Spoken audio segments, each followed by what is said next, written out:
Are you thinking about launching a new product across multiple Amazon country stores, maybe US, Japan, Europe? It can get overwhelming pretty fast. In this episode, we've brought together 3 sellers.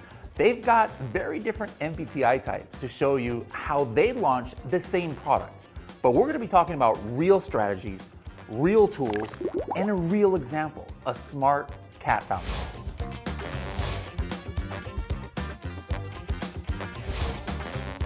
All right, team, you're launching this cat fountain in 3 different marketplaces: Amazon US, Europe, and Japan.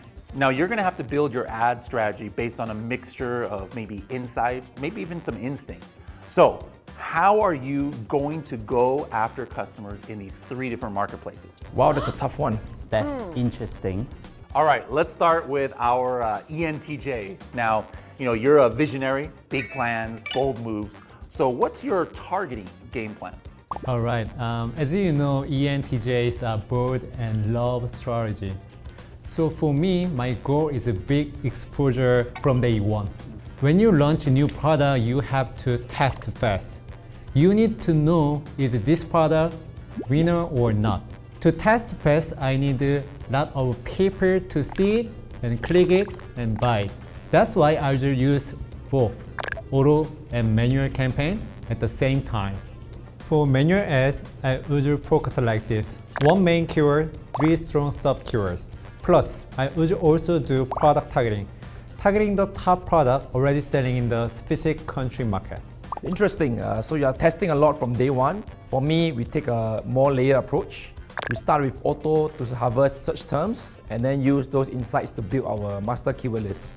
Then after about 90 days, we pull out the winners and we go deep. BPE style stands for broad phrase exact and with single keyword campaigns. Okay, that makes sense. I also use auto to find converting keywords. But when you mention waiting 90 days to pull out the winners, I've been actually starting testing something new recently called keyword groups. It's a new targeting option inside the sponsor product. How does that work? I haven't heard of that one before. You don't need to pick match type, and Amazon will auto curate keyword set based on the shopping trend. It's quite useful, especially in the first 90 days when I don't have enough data yet for my top performing keyword. I like to push all my variation at the launch to learn fast. Also about the color variation, let's say we have the pink variation. I will create exact match ad for pink plus main keyword to find the people who love pink, like a pink cat fountain. Then, auto campaign, I learn them for everything.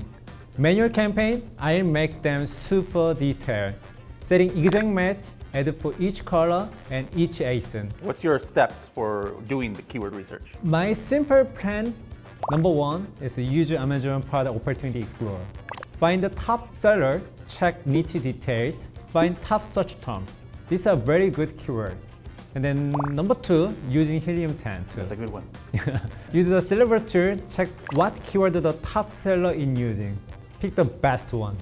Final plan for day 1, 1 main keyword, 3 strong sub keywords, 10 long tail keywords. And that's it. Ready to launch. Peter, let's move to you now. You're a tactician. Actually, I think you're like me, ISTP. So what's your strategy like? So first, I will put about 80% of my ad budget into sponsor products because it hits buyer right at the bottom of the sales funnel. Okay, when people are searching, they are most likely to buy. That's key for driving earlier sale and boosting organic ranking at launch. So that's sponsored products. What about other things like sponsored brand ads? Okay, for the rest of the 20%, I will go to sponsor brand video and also sponsor display. I want to reach more customers higher up the sales funnel. For the SB video, I will show how the cat fountain works and more importantly, highlight the health benefits for their beloved cats. With SE sponsor display, I will focus on audience targeting for buyers who view or purchase pet-related products in the past. All right, we're talking about different countries here.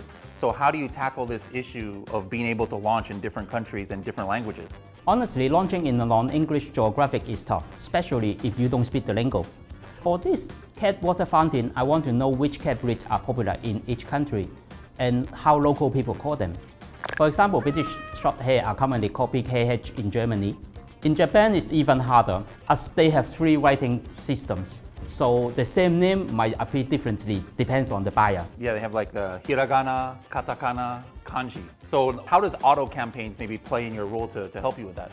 Well, auto campaign helps me to see how local are searching. If you check the search term report, you can always find some new keyword you never know before. Photo targeting ad is a must-do now.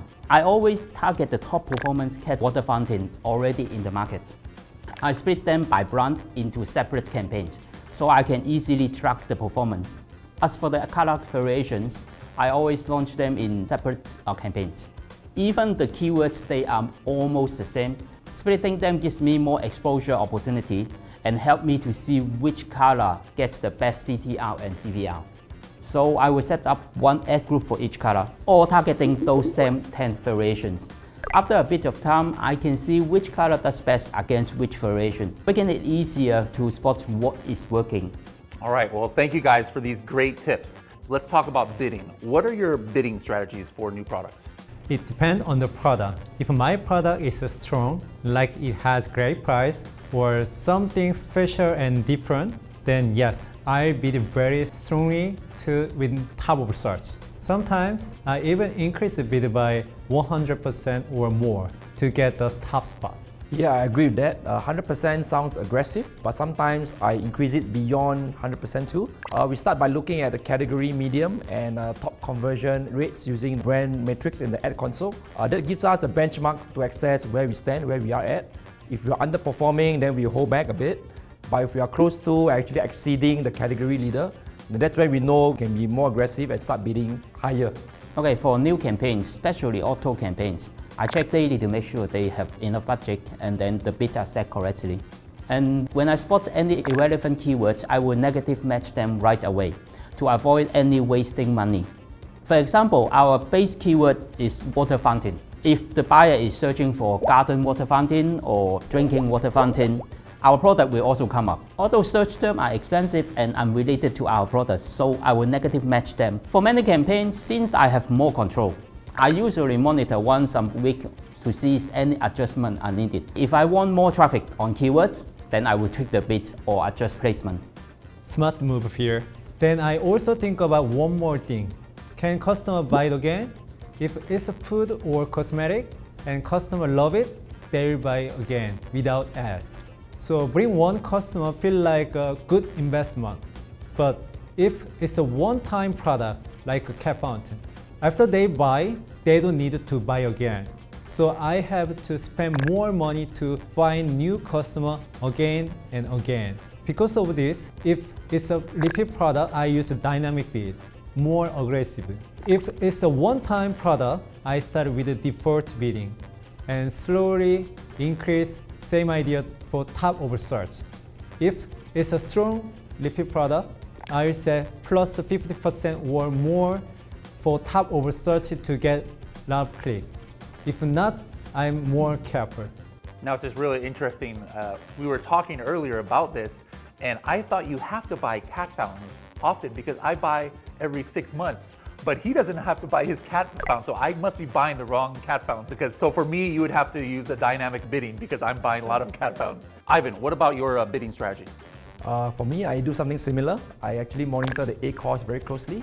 It sets the boundary for how far we can stretch our bid without compromising efficiency. So for us, we look at our placement reports to see if impressions are coming from top of search, rest of search, or product detail pages. That breakdown directly informs how I adjust my bid at launch and which placements I actually prioritize. So for scaling, we layer multiple campaigns with different bidding strategies, up, down, the down only, fixed bid, and adjust our top of search placement modifier when we see too much rest of search exposure. In the US, we actually go with micro bidding and placement adjustment because there are many other products and sellers. For Japan and Europe, where the cost per clicks are generally lower, we stick to our core structure, master keyword list, auto campaigns, and harvest search terms, and let our PPC software, we use Scale Insights in this case, to scale and optimize bids based on ACoS. All right, these are all great bidding tips here. Now, one more thing to keep in mind is special things that Amazon provides, such as the Amazon marketing stream. With this, if you're using a software like Helium 10 Ads that's connected to the Amazon marketing stream, you can check how your metrics are for advertising by day of week or by hour of day. So sometimes, you might find certain days or times to be less profitable, and thus you can adjust your bidding during those time frames accordingly, using a lot of the same strategies mentioned by the speakers here. So how do you allocate bids, though, when launching products across different countries? We're talking about different countries here. That's the theme today. So Peter, let's start with you. With limited budget and times, I definitely need to prioritize.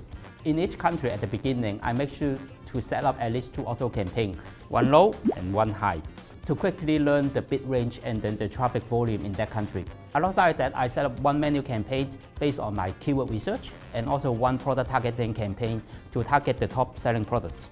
This gives me a strong structure that balances discovery and control when entering a new market. Once enough data rolls in and I have clear winning strategy, I double down and scale up the budget aggressively on the best performing campaign. How do you know what's high season and a low season? Yeah, here's the trick. I check 1 year sales graph using Helium 10. If I see big sales spike during holiday, I bid more aggressively at the time. Knowing your product yearly sales pattern is key. Yep, whether it's holiday or Prime Day, we always ramp up based on seasonal timing. With our cat water fountain, I guess it will also peak before summer and also before Christmas, as this is ideal gift for Christmas present. Structure first, then smart scaling. No point throwing budget around without a plan. I love all of these seasonal strategies you guys have been talking about, especially doing different things based on the holidays.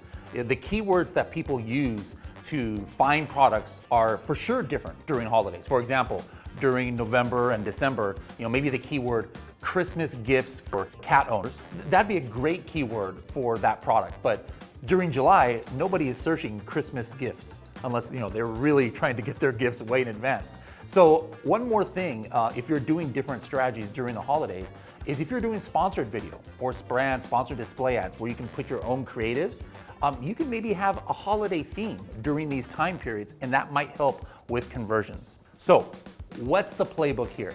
Whether you're a bold launcher like Bopio, a data tactician like Peter, or maybe a systems thinker like Ivan here, there's one common thread. Test fast, analyze faster. You can start broad with auto and keyword group campaigns, as was mentioned. That helps to gather the early signals. You don't need to always, do the match types manually.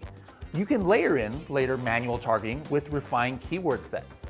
Use product targeting or ASIN targeting campaigns to go after your competitors, and then create campaigns on child ASIN smartly so that you can learn what converts the best. And we also learned today across different marketplaces, local context matters, whether we're talking about keyword nuances or customer behavior. Bottom line, build a structure that balances discovery and control, then let insights guide the scale up. 3 personalities, 1 product, countless strategies. Whether you're a bold ENTJ, a calculated INTJ, or a chill ISTP, there's no one right way to launch, but there is a way that fits you. So take what works, test it, tweak it, make it yours. And hey, if you've got a favorite strategy or MBTI twin, drop it in the comments below. Don't forget to like, subscribe, and we'll see you in the next Mastermind Showdown.